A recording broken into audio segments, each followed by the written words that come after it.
9200년 전 그 한자와 한글 증명을 좀 해주시길 바라고. 그렇게만 되면은 세계적으로 이건 기가 막힌 얘기야. 그래서 김봉한 원장님을 모시겠습니다. 박수.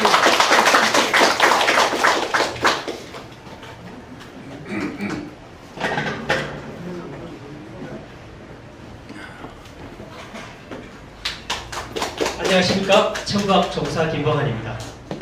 만나 뵙게 돼서 반갑습니다. 오늘은요, 그 한자와 한글의 동시 창제론에 관한 이제 변증이라는 제목으로 이제 강의 자료를 만들어 봤는데요. 이 내용이 줄이고 하려고 해봤더니 이 내용을 너무 줄여서는 이해를 못 하실 것 같고, 그렇다고 너무 길면은 또 저에게 주어진 시간이 1시간뿐이 없고, 그래서 계속해요. 되도록 알아듣게 설명을 해드려야 되겠다. 시간은 많이 걸리더라도 알아듣게 설명을 해드려야 되겠다 싶어서 어쨌든 할 수 있는 건 중약 뭐 다 했지만은 그 자료들을 갖고 있는 자료들을 중약하면서 다 뺐지만 그래도 굉장히 뭐 길게 가더라고요. 그래서 전체 42페이지인데 이런 게 이 천부학이라는 게 뭐냐면요. 요거는 고치부자입니다. 하늘 천자 고치부자인데 하늘 곳간에 있는 이제 그 학문이라는 뜻이에요. 그러니까 우리가 공부를 하다 보면은 하늘 서고라는 이야기들을 그 도행을 하는 사람들은 많이 합니다. 정말 그 하늘 서고에 있는 그 내용들입니다. 그러니까 우리가 일반적으로 그 장사미사들이 가는 공부가 있다라고 한다면은 하늘이라는 곳이 있었습니다. 그러니까 공자가 예전에 그토록 이루고 싶어 했던 그 학문. 그게 천박입니다. 그 목차를 정해봤는데요. 그 첫 번째로 1. 발문, 2. 서술 방법, 세 번째 세부 설명, 3-1 그 수리를 택했습니다. 수리가 뭐냐면은 그 숫자에 대한 개념이란 뜻입니다. 그리고 그 우리가 고유명사를 갖고 안팎이라는 고유명사를 가지고 여기에 우리는 이 뜻은 뭔지를 모릅니다. 그리고 가림토라는 이 한글의 전신으로 알고 있는 가림토라는 이 의미에 대해서도 모르고 있습니다. 우리는. 그런데 이 우리가 모르고 있는 이 단어 두 단어를 가지고 두 고유 명사를 가지고 제가 이 한글하고 한자가 동시에 만들어진 거다. 9200년 전에 만들어진 거라는 걸 증명하려고 합니다.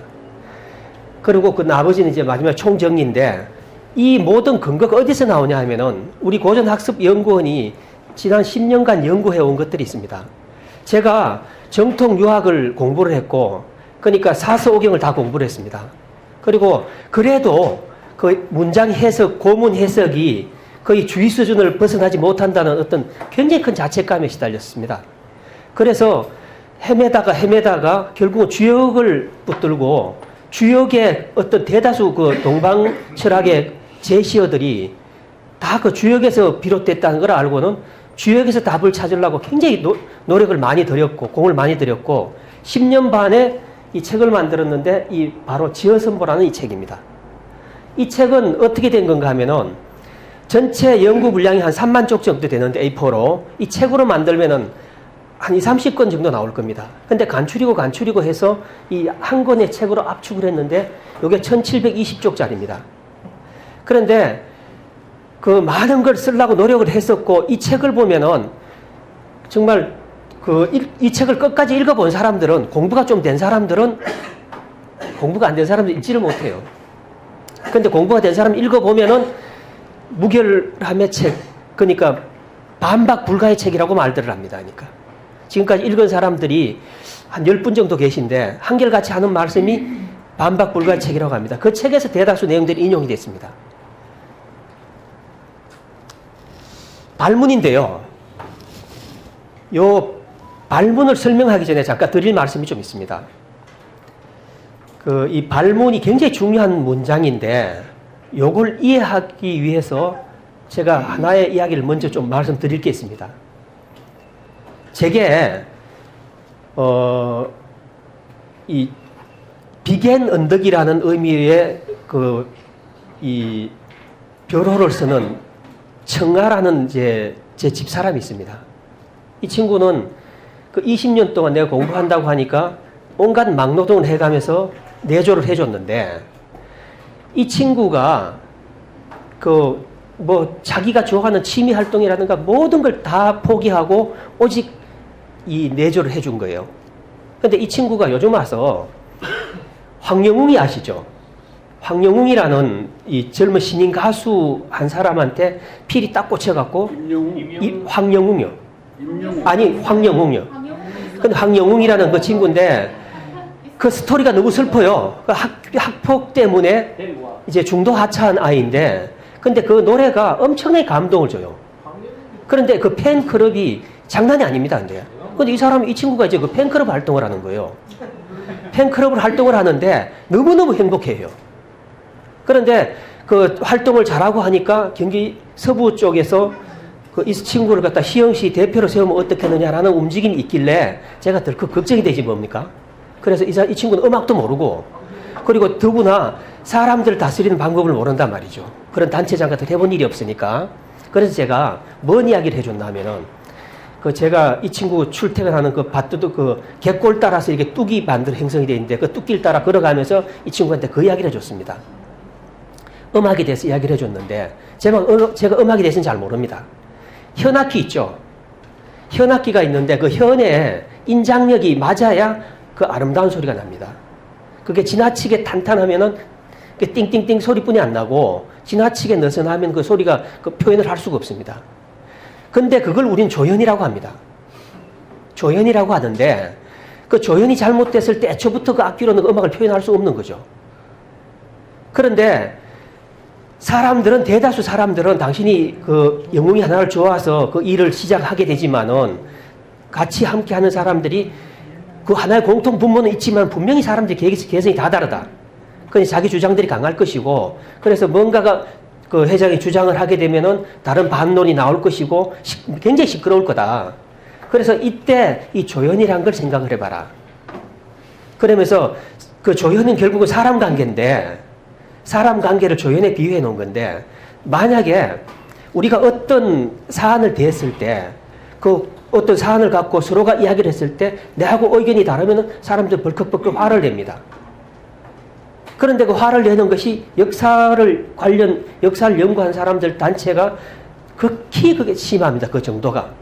그 역사 이야기를 하면서 조금만 뭔가 자기하고 생각이 다르면 벌컥 화부터 냅니다. 그걸 이제 조연이라고 하는데 그 현의 조율이 잘못됐단 말이죠. 그래서 이제 요새 그 한의학 쪽에서는 그걸 조현병이라고 합니다. 그걸. 그러니까 이 철학이 결국은 우리 집사람한테 전해졌고 집사람이 뭘 갖고 조현병이라는 걸 라고 하는구나 알게 됐고 그 관계에 있어서 굉장히 잘 들어가서 이제 잘 해내고 있습니다. 마찬가지로 이 역사를 이해를 할 때 여러분 지금 처음 들어본 이야기일 겁니다. 그런데 논리적 모순은 없습니다. 하나도. 그런데 저는 제가 아무리 좋아하는 책이 있어도 그 책을 정말 내 사고의 중심을 갖고 봤지 치우쳐서 들은 일도 없고 책을 본 일도 없습니다. 그래서 이 책을 이해하는데 이 발문을 이해하는 데는 그 조연 같은 그런 이제 성급한 그런 걸 버리시고 이 서술자는 늘 그렇게 합니다. 기성정결. 마지막 결론을 맺기 위해서 어떤 그 과정을 거쳐갑니다. 그런데 기성정결이 정리가 안 되는 글들을 보면 또 재미가 없죠. 또 이해도 잘 안 되고. 그래서 이제 시작하겠습니다. 황영훈이는 최근에 애들인데 저거하고 철학을 그 이제 조연에 대해서 설명하고 완전히 그 친구가 있잖아요. 학폭 문제 때문에 중도에 음악을 경연 프로그램에서 이거 잠깐만 들어보세요. 그러니까. 그래서 그 중도에 포기를 하게 됐는데 이 친구가 그 음악성 때문에 그 음악을 들으면서 대다수 할머니 아주머니들이 울어요. 그러면은 그 어느 정치인도 하지 못한 어느 선생도 하지 못한 걸 영웅이란 그 젊은 친구 노래 하나를 지금 하고 있는 거예요. 그래서 저는 그 친구가 달갑진 않았지만은 이 하나만큼 높이 사줘야 되겠다. 그래서 집사람이 그 일을 하는 걸 제가 반대를 하지 않았고 제가 이 하고자 하는 이 지금 역사를 바로잡고 하고자 하는 이 일들이 여러 사람한테 불편한 일일 겁니다. 제가 이단화 같은 생각이 들 거예요. 그러나 여러분들이 지금 선생님들이잖아요. 다. 들어보시면 아마 그런 생각이 들 겁니다. 내가 이때까지 배운 건 뭐지? 근데 상당히 황영웅이가 학교 다닐 때 그 학폭 하나 때문에 지금 그 재능이 그렇게 사장되고 있듯이 저 또한 그럴 수 있다는 이야기예요. 그래서 그 이야기를 먼저 꺼낸 거고. 그래서 결론은 그 황영웅이란 그 친구는 음악 하나로 가지고 사람들을 감동시키고 있는 겁니다. 음악의 힘이 그겁니다. 그런데 진리가 역시 그와 다르지 않다고 봅니다. 음악과 다르지 않다고 봅니다. 이제 시작하도록 하겠습니다.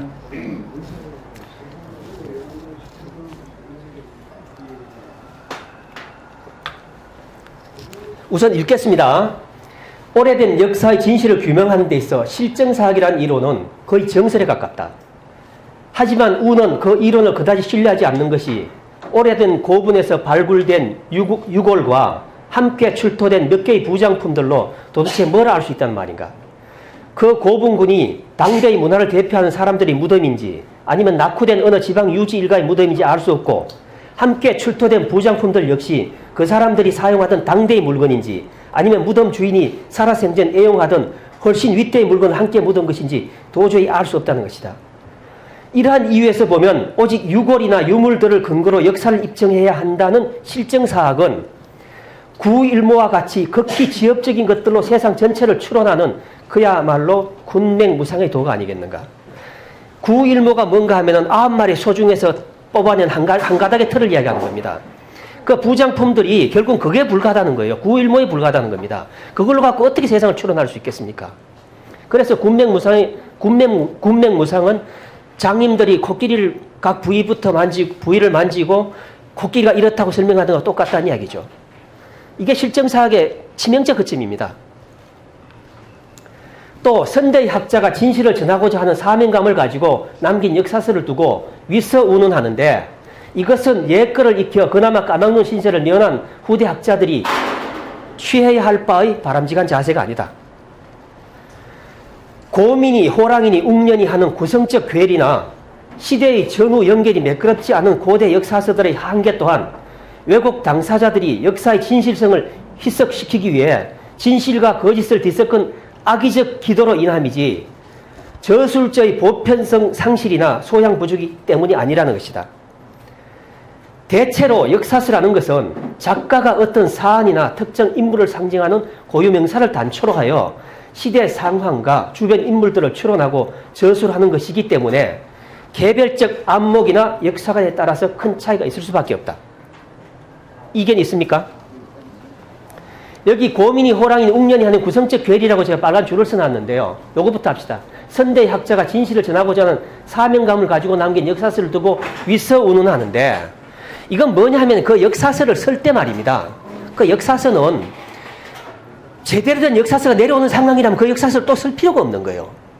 그러니까 그 힘을 권력 가진 자들이 역사를 자꾸 왜곡하니까 어떻게든 진실을 후대에 전하겠다고 그 진실을 전하려고 정말 목숨을 걸고 쓴 거예요.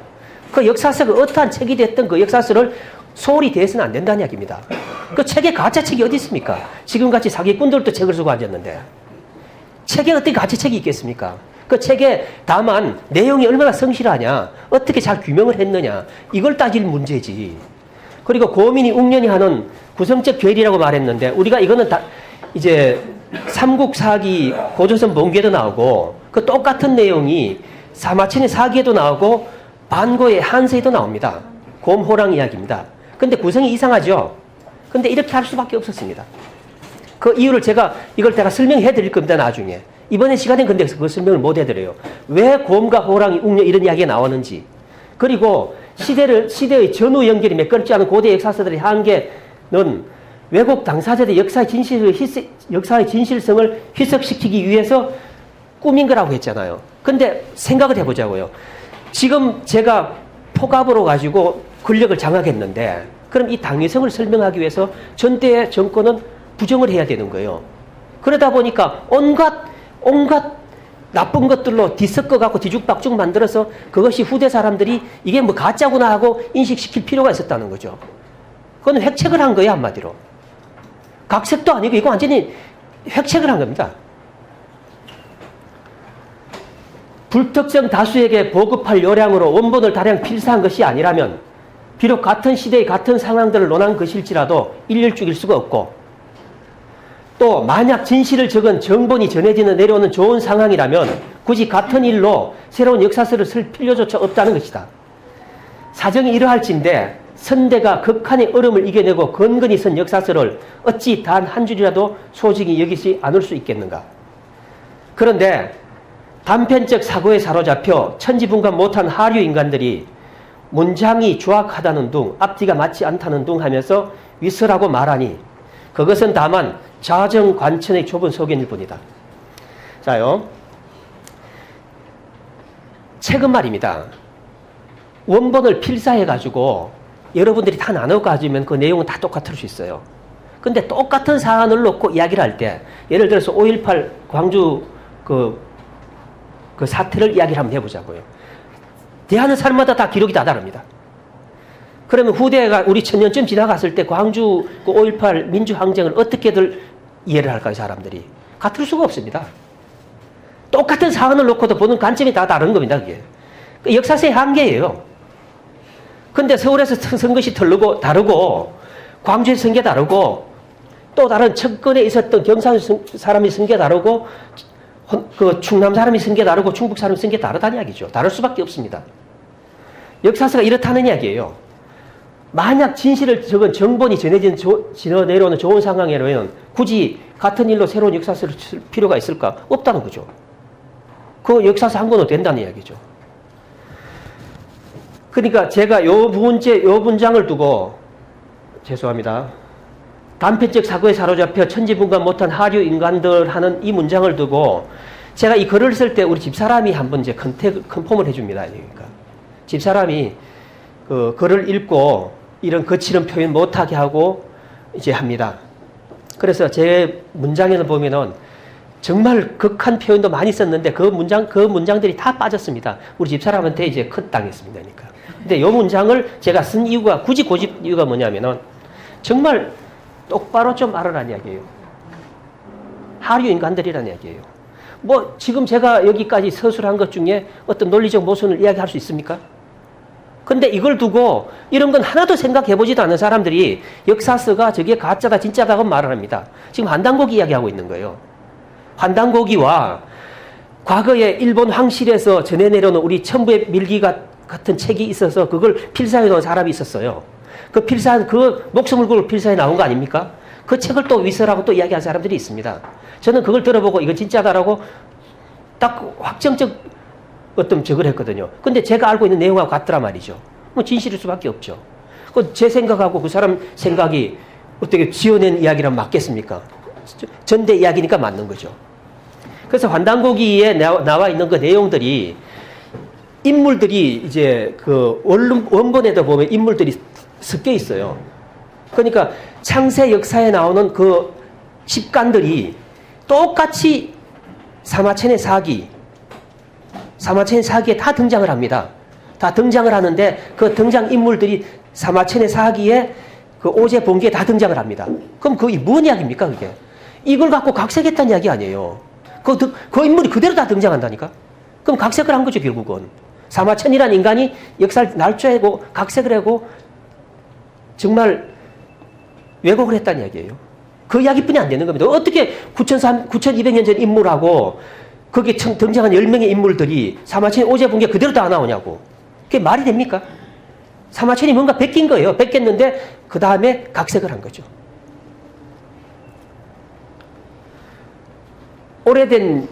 우리가 오래된 역사서를 대할 때 심의를 기울여야 할 바는 바로 그 글에 인용된 고유 명사들의 제대로 된 풀이에 있는 것이지 전후 연결의 모순을 찾아내거나 매끄러운 문장 해석에 있는 것이 아니라단 말이다. 이번 한자와 한글의 동시창제론에 관한 변정에 있어 각기 다른 두 역사서에 거론된 고유 명사들을 파자 해석해서 역사적 연관성을 찾아내는 우의 논조는 지엽적일 수밖에 없는 유물만으로 과거 일을 추론해서 아마 그럴 것이다라고 말하는 실정사학에 비할 바가 아니다.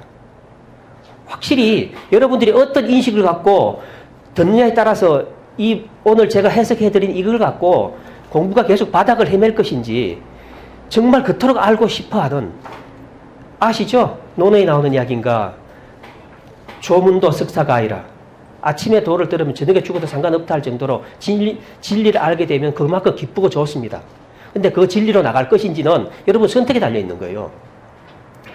그러니까 그 뭔가 이론이 다르고 내가 여태까지 알고 거하고 다른 이야기가 나온다 해서 울컥울컥하게 조현병처럼 그렇게 하신다면은 결국은 한 발짝도 앞으로 못 나가는 거고, 정말 열어놓고 이런 제가 지금 서술한 것대로 실정사학의 이런 문제점, 요 털것 같은 그 유물 몇 점 가지고 그 시대를 설명한다는 게 그게 도대체 말이 되는 이야기입니까? 그게? 지금까지 역사학자들이 그렇게 오지 않았습니까?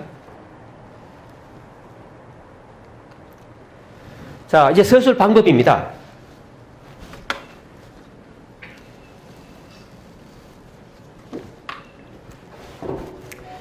A는 B와 같고 B는 C와 같다면 결국 A와 C는 같은 거죠. 맞습니까? 비슷한 논리로 서로 다른 역사서에 기록된 연관성 없는 각각의 두 고유명사들이 수학의 미적분과 같은 엄격한 공식을 적용해 풀이했을 때 결과값이 같다면 결국 두 고유명사의 역사적 연관성은 부인할 수 없는 사실이 되는 거죠. 맞습니까? 그러니까 전혀 다른 역사서에 나오는 두 고유명사들을 가지고 그걸 갖고 제가 갖고 있는 이 철학이란 게 있는데, 이 공식이란 게 수학 공식 같은 공식이 있는데 공식을 대입해서 풀어냈을 때 결과값이 같으면은 결국 그 두 이야기는 고유명사는 공통점이 있는 거죠. 같은 거죠. 그죠? 같다고 평가하는 거죠. 네, 같은 거죠. 이에 우는, 여기 우는 저를 좀 어리석다고 표현을 한 겁니다. 원래 좀 맹한 사람입니다. 이에 우는 9220년 전 이 땅에 오신 안파견이라는 초대 한인의 명칭과, 여기 이건 잘못됐습니다. 죄송.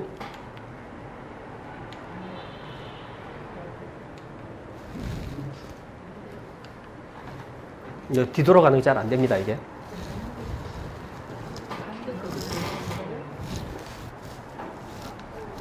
됐다. 여기 9220년이란 건 뭔 이야기인가 하면은 그 환단고기에 나오는 환기를 이야기합니다. 근데 환기가 뭐냐 하면은 이분이 80세 때 환국을 완성을 했어요. 환국이라는 건 결국은 연방이라는 두 단어로 그걸 해석할 수 있는데, 환국에 대한 해석을 연방이라는 두 글자와 홍익이라는 두 글자로 해석할 수 있습니다. 그 환국을 설명할 수 있다는 이야기예요. 지금 이제 장군님이 말씀하셨던 그 홍익 인간 있잖아요. 그 홍익이라는 두 글자를 연방이라는 두 글자와 그 연방이라는 두 글자로 설명할 수 있는 거예요. 근데 이분이 80세 때 를 갖다가 9220년을 갖다 환기라고 하는 거예요. 환국이 완성이 9220년인 거예요. 그럼 이분이 80세 때니까 이분은 사실은 9300년 전에 오신 분이죠. 그래서 그걸 제가 지금 잘못했다라고 하는 거예요. 9300년 전 이 땅에 오신 안파견이라는 초대 환인의 명칭과 한글 창제의 시작을 의미하는 가림토라는 두 고유명사를 논술의 점으로 제시하는 바, 안파견은 고려 때 학자로 추정되는 원동중의 저서 삼성기전 하필에 나오는 명사이고, 가림토는 고려 때 학자 이암의 저서 단군세기에 거론된 명사이다.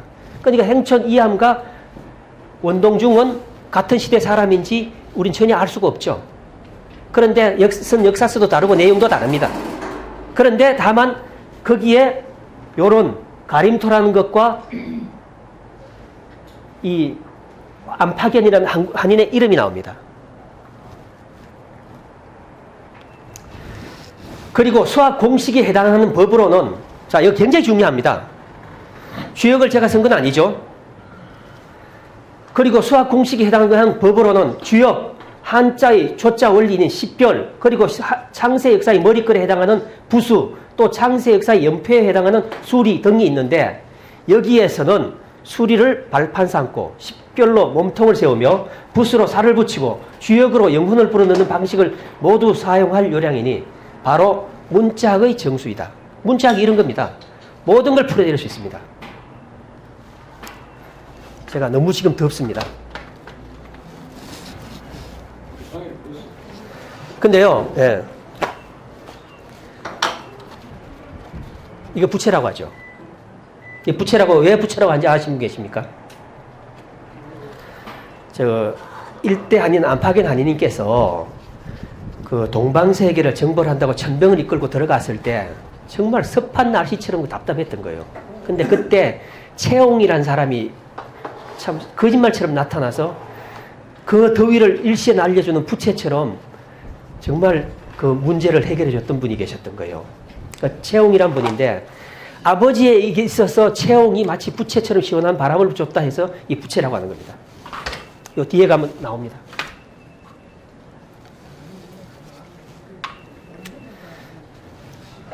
여기 있잖아요.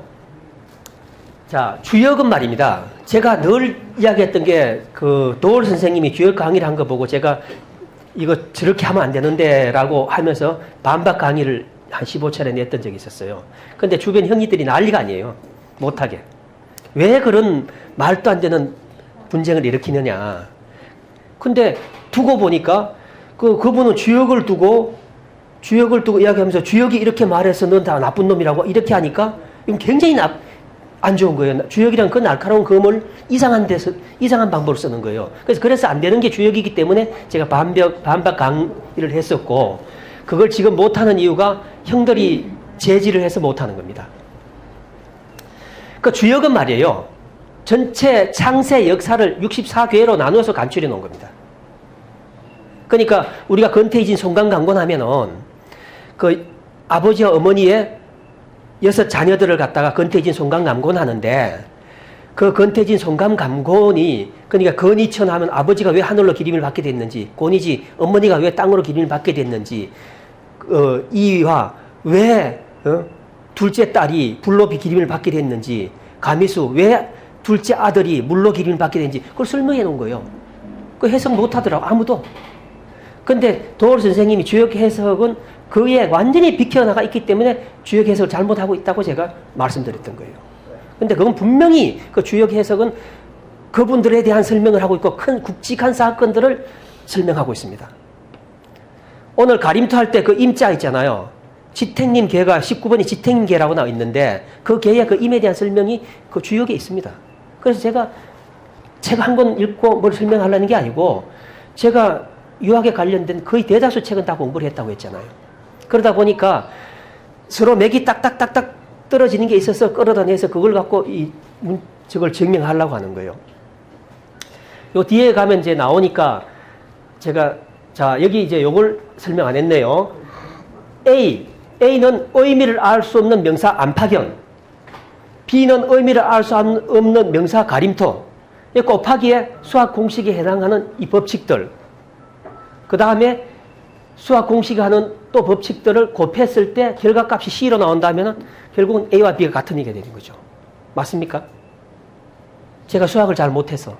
장군님 맞습니까? 자, 맞는 걸로 하고 넘어가겠습니다. 자, 세부 설명입니다. 첫 번째 수리입니다. 1, 2, 3, 4, 5, 6, 7, 8, 9, 10이라는 이 숫자를 우리는 이렇게 안 쓰죠. 1, 2, 3, 4, 5까지는 이렇게 안 쓰죠. 그죠?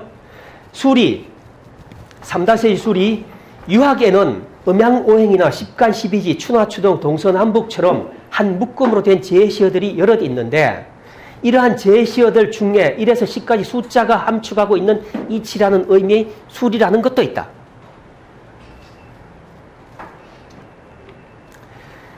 (1에서 5까지를 생수로 하고 6에서 10까지를 성수로 하고 규정한 수리는 주역 이론이에요.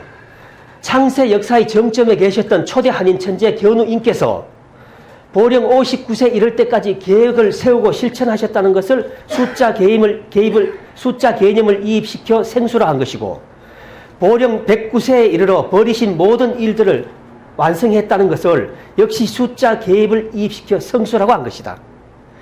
이것은 곧 선천계백을 주도하셨던 천재의 약 110년간 삶을 10년 단위로 구분한 것으로 100년 창세 역사의 선우를 밝히는 연표에 해당한다. 제가 이 수리를 왜 꺼내냐 하면 이분이 30대에 한자와 한글 창제를 구상을 했고 시작을 했거든요. 그래 수리에 뭔가 그런 이야기가 나와야 되는 거예요. 10개의 숫자들을 한자로 표기하면 1, 2, 3, 4, 5, 6, 7, 8, 9, 10이고 그중 생수 모두와 성수 중 10자는 각각 2글자씩인데 요거 우리가 쓸 때 보면은 여기 지금 있잖아요. 여기 뭐 요거 5까지가 글자가 다 두 글자씩이죠.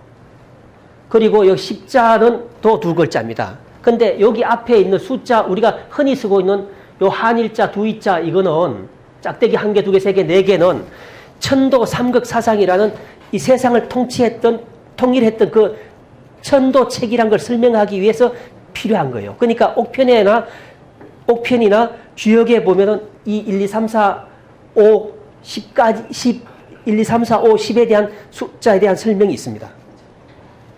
그러니까 결국은 다른 설명을 하기 위해서 글자를 두 개씩 만들었다는 거죠. 그러면 여기 말하는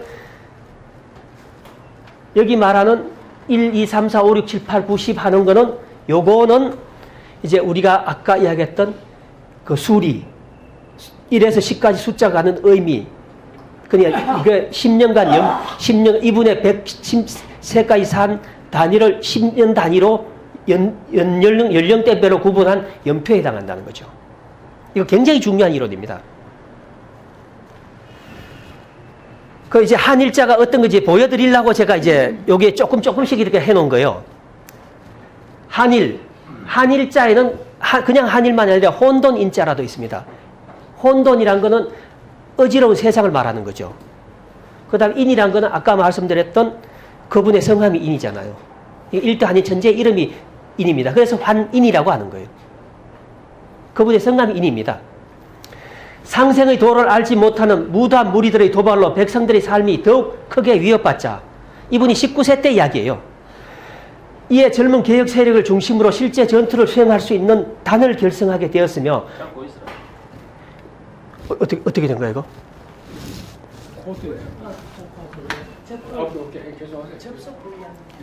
이 학생이 잘못해서 그래요. 잡고 있어요. 앉아. 거기 앉아 잡고 있어. 이분이 20세 전의 이야기인데 천하를 두려움에 떨게 했던 우조단 이거 넘어가 버렸는데 상생 전략하고 앞에가 쭉 있는데 지어 선보이는 쭉 있는데 그건 빼고 요 엑기스만 해놓은 겁니다. 상생의 도를 알지 못하는 무리한들의 도발로 백성들의 삶이 더욱 크게 위협받자 이에 젊은 개혁 세력을 중심으로 실제 전투를 수행할 수 있는 단을 결성하게 되었으며 요 단자 있잖아요. 요게 그런 걸 이야기하는 겁니다. 그 단자를 풀어보면은 그 나라를 위해서 젊은 개혁 세력들을 모았다는 의미를 담고 있습니다. 전투에 임해서는 적에게 두려움을 주기 위해 금은 소탈을 쓰고 단원들에게 똑같은 복장을 하게 하였는데 그런 이유로 당시 사람들이 이 특별한 단체를 소떼들이라는 의미의 우조단이라 부르게 되었다. 그러니까 소탈이라는 거는 이제 투구죠. 그러니까 전투를 할 때 적에게 두려움을 주기 위해서 험상궂은 그 치우천왕처럼 그런 걸 쓰고 전투를 하게 되는 거죠. 그런데 이분들은 소탈을 투구로 쓰고 다녔다는 거예요. 금은 소탈. 금을 현자를 보면 그 이제 우리가 끌 견자 보면 금은 현자가 또 그 안에 들어가 있습니다. 그걸 글자를 단초로 알 수 있는 거예요. 금은 소탈이었던 걸. 그래서 이분들을 우조단이라 부르게 되었다. 두이자입니다. 두이자가 보면은 주살입자와 한문 두이자와 조개 패자가 같이 돼 있죠.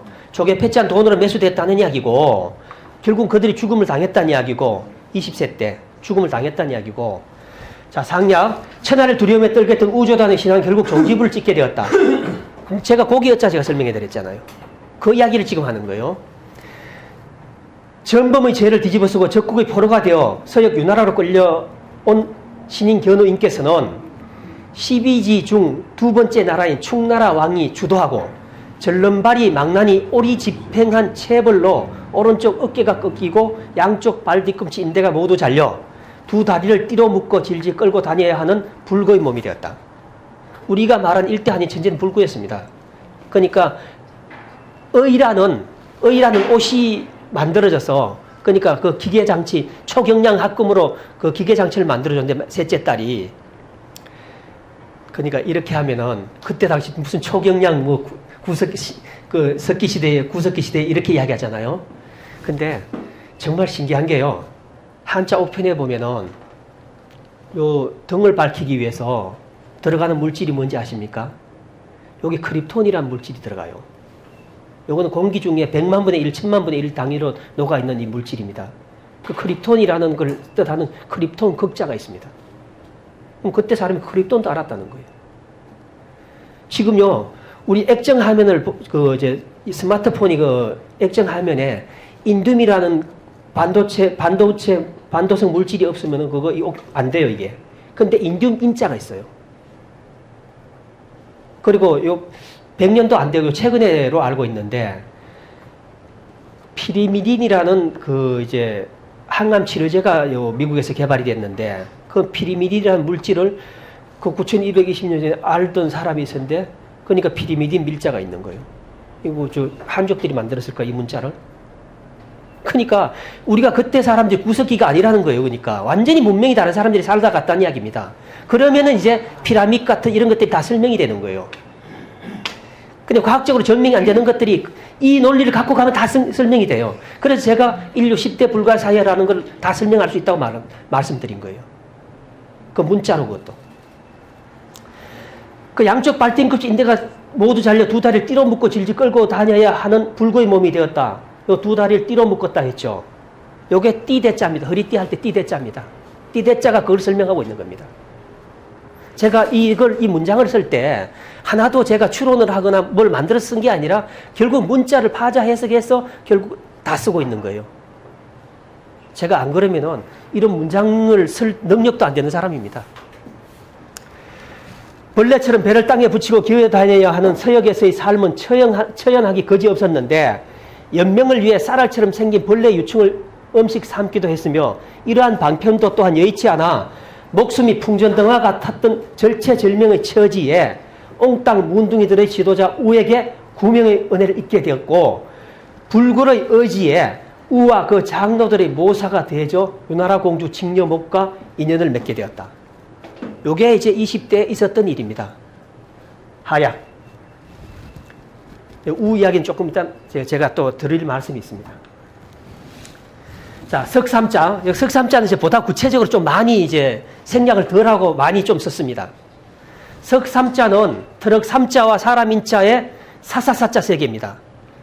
요 사사사자는 이 글자를 요 두 개, 요 있잖아요. 요 글자에 똑같은 걸 위에 하나 쓰면서 양쪽에 그런 상황을 발판 삼아서 뭔가 다른 걸 만들어냈다는 의미입니다. 그 이제 간통할 간자 같은 글자는 보면은 여자 밑에 두 개 있고 위에 하나가 있죠. 그러면 그거 간통할 간자는 뭔 의미인가 하면은 두 여인을 밟고 올라서서 한 여인이 누구에게 상처를 줬는데 그게 간통이었다는 거예요. 이대 한인 천재 신동면의 여인이었던 여기 나오는데 이제 우리가 세옹지마 아시죠? 세옹지마 고사에 나오는 그 세옹의 딸이 천영설이 무턱대고 천재를 따라갑니다. 천재를 따라가서 집 나간 말이 됐는데 결국은 천부의 제후까지 됐으니 새끼 베드로 말처럼 그렇게 된 거죠. 거인하고 바람 피운 상황을 간통할 간자로 표현을 한 겁니다. 주제에 빗나갔습니다. 호랑이 줄무늬처럼 두드러진 사람이 이거 트럭 삼자인데 호랑이 털을 이야기하는 겁니다. 아니면 그 어둠이 가득한 숲속에 빛이 새어 들어온 상황을 표현한 겁니다.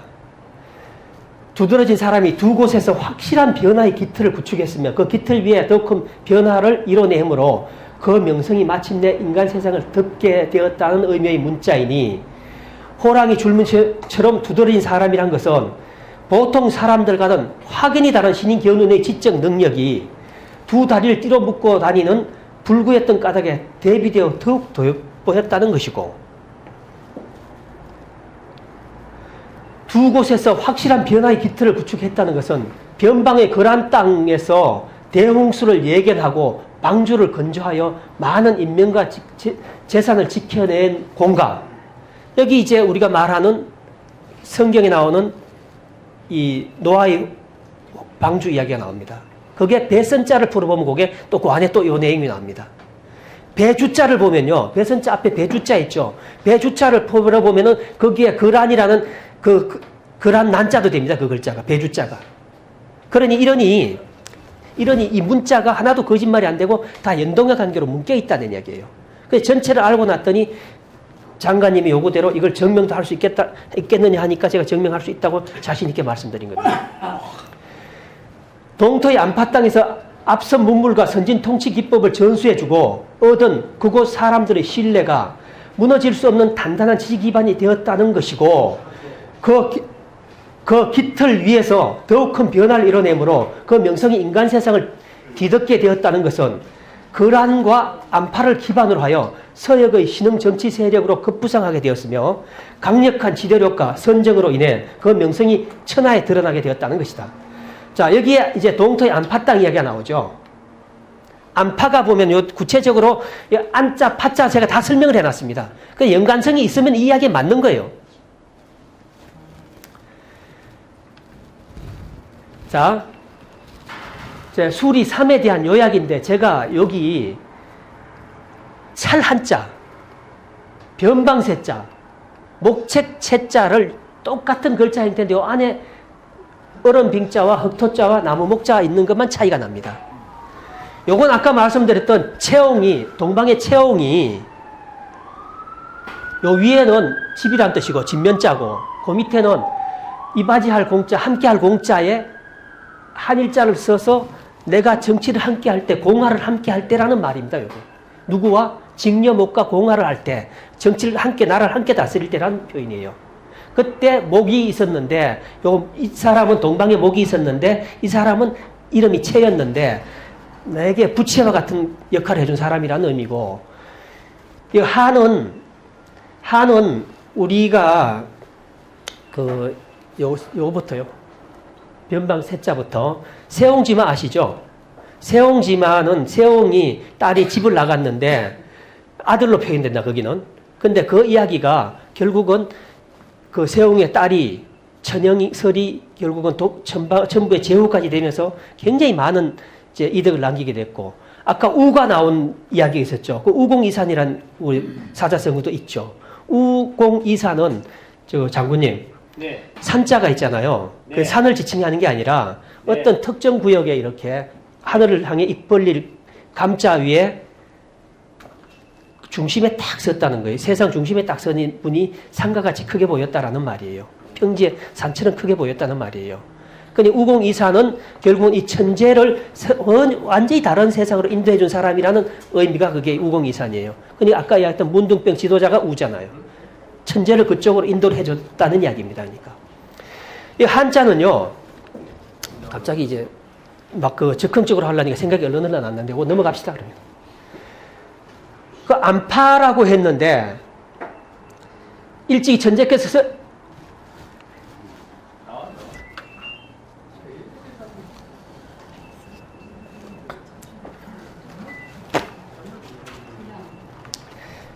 일찍이 천재께서 서역 유나라에서 벼슬살이를 할 때 했잖아요. 그 벼슬살이 한다는 아까 그 진면자 밑에 공하라는 그 말을 쓰고 함께할 공자를 쓰고 한일자를 끄면서 스스로 함께 정치를 같이 했다라는 표현을 했죠.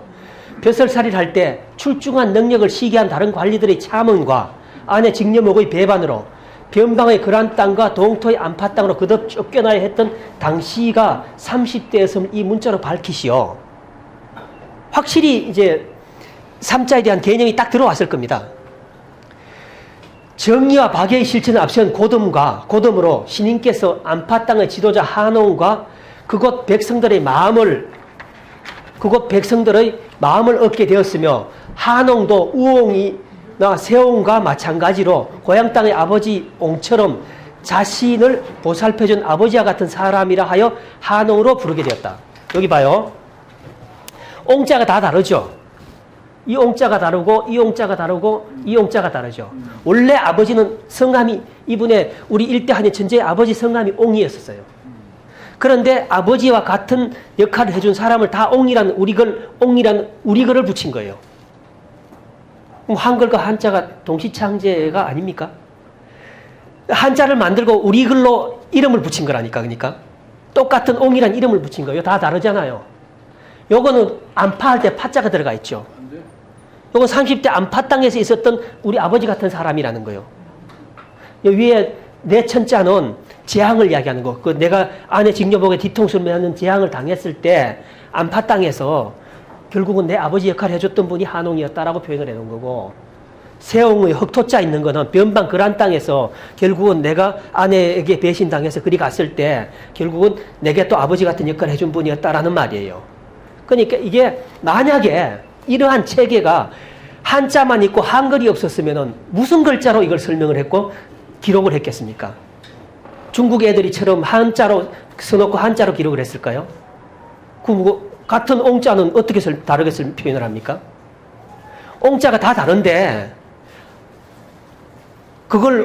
걔네들은 기록이 그냥 발음이 다른 사성으로 갖고 발음을 할 수 있다고 표현하는 거 아니에요. 그런데 여기는 기록이잖아요.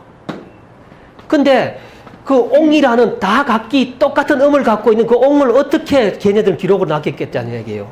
그 남길 수가 없는 거예요. 그러니까 결국은 한글이 있었기 때문에 그렇게 가능했다는 얘기예요. 영어로 그걸 표현할 수 있을까요? 영어도 결국은 옹 하면은 뭐 같은 스펠링뿐이 없잖아요. 표현할 방법이 없잖아요. 그러니 한글만이 그걸 표현할 수 있고 글자를 모양을 다르게 하고 그 내용을 담아놓고 결국은 한글로 같은 상황이었다고 설명하고 있는 거란 말이죠.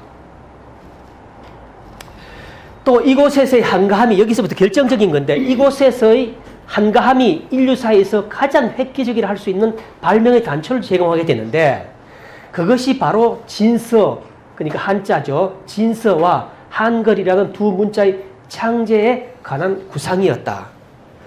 이것도 제가 그냥 설명을 한 게 아니라 가림토라는 그 림자, 이말 림자를 갖고 설명을 한 거예요. 제가 그냥 지어낸 이야기가 아니고 그 글자들이 다 연관관계, 같은 문자들을 쓴 걸 보면은 연관관계가 있는 거예요. 그 이제 자세한 설명이 뒤에 이제 나옵니다. 이게 수리 3이 여기까지고요. 그리고 수리 3에 대해서 수리가 이제 10까지 다 설명이 있죠. 그럼 그걸 이제 보면은 그 이야기와 주역의 64괴를 맞춰보면 그 이야기에 딱딱똑 또 맞아 들어갑니다. 주역이 왜 괴가 뒤죽박죽 뭐가 나왔다 이렇게 사람들이 이해를 못해요. 왜 주역의 이 순서가 왜 이건 이렇게 됐는지. 그건 연대별로 나온 거예요. 그러니까 육갑을 가지고 그 10간 12질 하면 육갑이죠. 육갑이 60개죠. 60개를 60개를 만들고 건이천과 건이천 건이지 그다음 하수미제 수학이제 하수미제는 나중에 따로 붙인 거죠. 그 궁금한 게 딱 갑자기 또 생각난 게 있는데 도올 선생님이 어느 분을 이야기하면서 그 하수미제를 두고 이야기를 할 때 그 이야기를 합니다. 그 여우 꼬리가 뭐 이렇게 강을 덜 걷는데 우리 꼬리가 젖었는데 어쩐지 뭐 이렇게 하면서 그 이야기를 하는데 그 이야기가 뭐냐면은 결국 석가모니 제얼견이 둘째 아들이 어머니 제위를 찬탈한 것 때문에 혁명을 이루지 못하고 일찍 마흔돼서 열반에 드는 그 과정을 설명하고 있는 게 저 화수미제예요. 근데 뭐 완전히 엉뚱한 소리를 하고 있는 거죠. 지금까지 주요 각자들이 저보면 이제 잡아 죽이려고 그럴 겁니다. 장관님이 도올 그 선생을 뺐어요. 선생. 그냥 도올이라고만 하십니다. 선생님 맞죠? 무슨 선생님? 아니 그런데요. 잠깐만요. 그러시면 안 돼요. 그러시면 안 되는 게 왜냐하면은 그러한 이제 석학을 길러내기 위해서 우리 대한민국은 사회적 비용이라는 걸 부담을 한 거예요. 그럼 그분이 잘못된 이론을 갖고 나오면은 선생님들이 바로 잡아주면 되는 거고 그분을 바로 가게 하면 되는 거지. 예. 지적을 해야 되는 거죠. 근데 학자는 말이에요. 비판을 먹고 크는 거예요. 결국은. 예. 좀 크겠네. 예, 선생이란 표현을 안 하면은 이제 제가 도발이 되는 거고. 예. 자, 여기서부터 이제 세부적인 설명인데, 안파견에 대한, 지금 3-2 안파견에 대한 설명을 할 겁니다. 그러면 안자 설명을 하고, 파자 설명하고, 견자 따로따로 설명을 할 겁니다. 요걸 왜 해놨나 하면은, 요게 진면자죠. 진면자인데, 진면자는 셋째 아들 이름이 면입니다. 근데, 그, 천재께서는 셋째 아들, 그 서역 유나라를 우리 아들의 집이 이랬던 거예요. 그러니까 천재는 동방에서 태어났고, 그리고 이분이 그 서역 유나라로 가서, 이 서역 유나라라고 하는 거는 우리가 12지표 있잖아요. 12지표 갖고 이야기하는 거예요. 그 유나라, 이제 제가 다른 이름이 있는데 굳이 헷갈릴 것 같아서 자축인묘 진사오미 신유술이 하는 그 유로 표현을 하는 겁니다. 그 유나라가 있는데, 그 유나라가 서역인데, 그 지금 이야기하면은 영어 문화권이었던 거예요, 그러니까. 문화권이었는데, 거기서 6 아이들이 태어납니다. 그러니까 우리 천재의 6 아이들은 그러니까 서역 유나라 출신이죠. 사람이죠. 아버지는 일대 한이는 아버지 안팎의 아버지는 동방 사람이고, 그러니까 이 집을 갖다가 셋째 아들 이름을 따가고 진면이라고 한 겁니다. 그 편안한, 여기에 들어가면 편안한 안자가 되죠. 편안한 알자가 되는데, 이분이 이 집의 주인이었다는 거예요. 그런데 이분이 견우가 이분이 함께 머물면서 내가 편안함을 느꼈다라는 의미가 이게 편안한 안자예요. 자, 이제 풀어보면 됩니다. 직녀목, 그러니까 이분의 성함이 목인데 이분이 직녀라는 이름이 붙여져 있어서 열화도 부릅니다.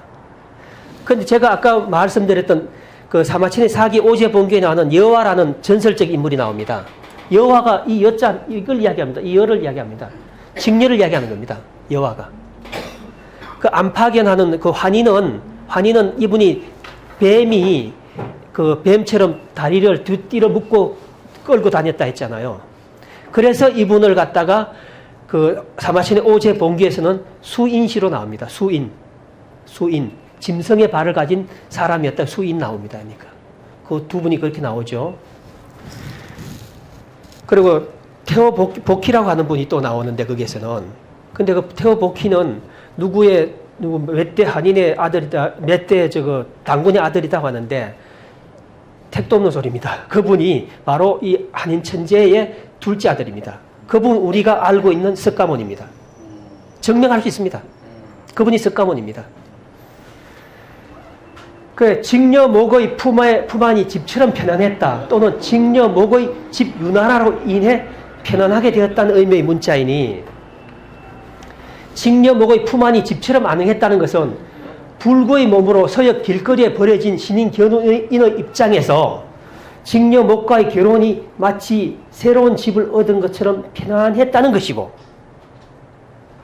직녀목의 집 윤활화로 인해 편안하게 되었다는 것은 천재께서 아내 직녀목의 집인 윤활화를 기반으로 하여 새로운 세상 천부 인내천을 건설하게 되었으며, 나아가 천부 인내천의 앞선 정치와 문화 안에서 많은 사람들이 편안한 삶을 영위할 수 있게 되었다는 것이다. 자, 이해가 되시죠? 그런데요. 이해가 돼? 예, 되죠? 이해가 안 되는데. 자, 넘어가. 예. 자, 제가 남았습니다, 원장님. 잠깐만요. 지금 유나라가 어디입니까, 유나라? 자축 인묘 신사오미 신유를 할 때 정서방에 있는 나라를 이야기합니다. 그게 실제 나라가 아니고 뭐라고? 실제 나라입니다. 실제 나라가 실제 나라를 띠로 표현을 한 겁니다. 동물의 특성을 비로 표현을 한 겁니다. 근데 이 나라를, 구체적인 나라 이름은, 그게 어디 뭐 문헌이나 근데 문헌은 그 구체적 나라 이름은 시경에 보면은 14개의 나라 이름이 나옵니다. 시경에 이제 주남, 소남 하는 거기에 보면 14개 나라 이름이 나옵니다. 근데 그 나라 이름을 인용 안 한 이유가 뭐냐면은 헷갈릴 것 같아서. 일단 사태. 예. 자, 나라 이름이다. 자, 우리가, 봐요. 시경에 있다는 자, 봐요. 이 눈목자를 옆으로 눕히면 뭐가 됩니까? 거물망자가 되죠. 이 직녀라는 분이 몸을 눕혀서 천재 아닌 천재의 발목을 잡았다는 거예요. 여인들이 자주 쓰는 수법이잖아요. 근데 거기에 땅을 밑에다 그리면 그런 명자가 됩니다. 근데 그런 명자는 주역에 보면 또 이제 계명이 나오는데 거기에 대한 설명이 또 나옵니다. 그 땅에 직녀목이 몸을 눕힘으로 해서 어떤 결과가 창출되었다라는 그런 명자가 나옵니다. 연맹할 때 맹자가 밝은 명자 밑에 그런 명자가 있는 거잖아요. 그러니까 그것이 동방, 서역 그릇에 해당하는 서역이 합해졌다. 두 나라가 합해졌다는 거예요. 두 대륙이 합해졌다는 의미예요. 그걸 갖다 우리가 한국이라고 하는 거예요. 12한국이라고 하는 거예요. 여기 이해가 되셨죠? 요약, 이 안자에 대한 요약입니다. 천재께서 천부밀기에 다음과 같은 문자들 남기신 것으로 선우천 개벽 저변에 유나라가 깊숙이 관련되어 있다는 사실을 새삼 밝히셔서 후인들로 하여금 공령으로 나아가게 하는 길을 열어두셨던 바, 자, 사람 인자를 넣으면 편안한 알자가 됩니다. 이 안을 사람의 경우에 설명했을 때 유나라로 들어와 직녀 목과 함께 거하게 되므로 새로운 세상 건설과 함께 세계인들이 모두 편안하게 되었다는 사실을 드러내셨고, 요 흑토자를 넣어갖고 구덩이 안자인데 애초 유나라에 들어오게 된 사연이 동방 사나라 기왕 곤숙의 함정에 빠졌기 때문이라는 사실을 밝히셨으며, 이 구덩이라는 건 함정이잖아요. 다시 책상 안자로, 요거는 요 있잖아요. 나무 목자가 밑으로 들어가는 거는 무조건 하고 동방 천부를 이야기하는 겁니다. 책상 안자나 즐거울 낙자나 이런 글자의 형태들이 뭐 실은 글자 같은 이런 것들이 다 동방 천부를 이야기하는 겁니다. 요게. 책상 안자로 자신을 함정에 빠뜨린 동방세계를 도모할 구체적 계획을 아내 직녀목의 집에서 세웠다고 하셨으며, 안자로 표현을 하고 동방을 깔고 앉았다는 걸 갖다가 나무 목자 위에 세워놓은 거죠. 생각해 보세요. 나무 목자 변에다가 안자를 옆에 여기도 쓸 수 있었잖아요. 근데 그걸 깔고 발로 짓밟았다는 말을 이렇게 표현을 한 거예요. 근데 안은, 책상 안은 뭐 구상을 하는 거잖아요. 그리고 누를 안자로 계획한 대로 유나라의 힘을 빌려 동방세계를 정벌했다고 하셨고, 누를 안자는 뭔가가 행동을 했다는 말이 이게 손수자라고 하죠. 행동했다는 말입니다. 그 다음에 너절 안자로, 이건 가로활 할 때는 날일자를 써도 가로활로 표현을 해도 되는데, 가로활은 천재의 말씀을 말하는 거죠. 날일자는 하늘의 해에 비유한 거고, 가로활은 글자를 옆으로 늘리면서 해보다가 말의 영향력이 더 넓고 광대하다는 표현이 가로활자입니다. 그래서 너절 안자로 다소 늦은 감은 있었으나 보령 80에 이르러서는 다시 유나라로 돌아와 서역의 태양이 되었다는 사실을 밝히셨다. 이게 지금 아까 똑같은 패턴으로 안자를 위에서 누른 형태를 만들었죠. 자, 이제 시간이 다 됐다고 자꾸 사인을 보내시는데, 예. 자, 이게 이제 다음은 안 파견할 때 파자에 대한 설명입니다. 파자에 대한 설명인데, 얘가 지금 제가 잘 보시라고 이제 그런 질문이 자꾸 나올 것 같아서 12지 표를 갖다 놓고 식간표를 갖다 놨습니다. 요거는 식간표고 요건 12지 표입니다. 이게 적다 보니까 서로 뭉개져 버렸네, 그죠? 근데 아까 유나라로 하는 건 닭띠로 하라는 요쪽 나라를 이야기하는 거고, 천재께서 태어나신 고향은 여기입니다. 자축, 임묘, 진할 때, 진사할 때 사입니다. 이 나라에서 태어나셨습니다. 그리고 결국은 동방세계를 제패를 하고 천부를 구성하는 나라는 북진별 진자로서는, 울의 진자로서는 요 진나라가 동방의 축입니다. 그러니까. 그래서 저 북진별을 갖다가 전체가 그 북진별 중심으로 돌아가죠. 그래서 또 세계가 이 진나라를 중심으로 돌아갔다고 해서 북진별 진자를 이제 세상의 중심이었다고 말하는 겁니다. 도저히 한 시간에 설명할 수 있는 양은 아니죠. 계속 해. 다음 시간.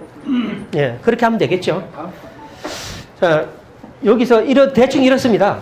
이제 넘어가면서 보면은 제가 이거 도끼 근자를 설명하려고 지금 해놨는데, 도끼 근자는 우리가 말하는 여기 신님께서 그 신법을 제정해서 반포함으로 해서 세상이 바뀌었다고 했는데, 이게 도끼 근자로 표현을 한 겁니다. 도끼 근자는, 도끼는 형법을 말하는 거고, 여기 근근자도 나오는데 근근자는 이제 상법을 말하는 거예요. 일반 상법을 말하는 거죠. 그리고 이제 여기 똑같이 안팎 땅으로 쫓겨나갔다는 말이 나오죠. 근데 결정적으로 요 부분 있죠. 요 부분 밑에 여기 얼굴 색자가 여기 혼돈의 세상을 뜻한 어둠을 뜻한 빛 색자가 되죠. 이분이 여기 살아남는 방법이 그 얼굴 빛이었다는 거예요.